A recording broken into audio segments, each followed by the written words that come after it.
तो आइए देखिए रितेश पांडे को धमकी देने वाला का होगा जेल। रितेश पांडे ने केस किया मुंबई थाने में जाकर। रितेश पांडे ने बोला लाइव आकर कि रितेश पांडे ने बोला कि मुझे टेक्स्ट मैसेज के द्वारा धमकी दिया जा रहा है। रितेश पांडे के वायरल नंबर कर दिए कुछ मीडिया वालों ने, कुछ न्यूज चैनलों वालों ने। तो रितेश पांडे ने रो रो कर बोला कि अब हम केस कर चुके हैं मुंबई पुलिस में, मुंबई पुलिस जल्द से जल्द जांच करे। तो आप लोग वीडियो में बने रहिए, चैनल को कर दीजिए सब्सक्राइब और घंटी को दबा दीजिए। इसी वीडियो के साथ प्रूफ दे रहे हैं कि रितेश पांडे कैसे रो रहे हैं। और देखिए केस कर चुके हैं रितेश पांडे कुछ लोगों पे। भी काल से भैया काल से हमरा जौन भी हमार नंबर सार्वजनिक कल गई बा, ओकरा वजह से हमरा के गंदा गंदा गाली दिहल जा रहा बा। हमरा फ़ोन पर जान से मारे के धमकी व्हाट्सएप पे और टेक्स्ट मैसेज के माध्यम से हमरा के मिल रहा बा। वो सब के प्रूफ हमरा भी बा।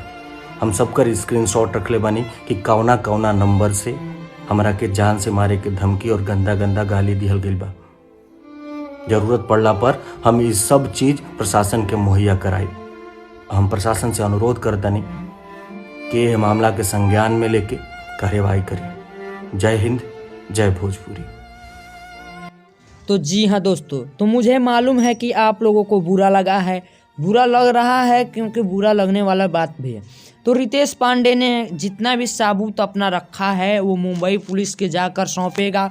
और जो जो बंदे ने रितेश पांडे को धमकी दिया है, गलत बोला है, उसके ऊपर कार्रवाई किया जाएगा। और देखिए कि क्या हो रहा है, आखिर धमकी देने वाला लड़का है या लड़की, अगले वीडियो में प्रूफ के साथ बता दिया जाएगा। क्योंकि मुझे फ़ोन आया हुआ था कि रितेश पांडे ने कॉल किया हुआ था मेरे पास कि हाँ धमकी देने वाला का भी पता चल चुका है और मुंबई पुलिस ने बहुत ज़्यादा कार्रवाई कर रही है।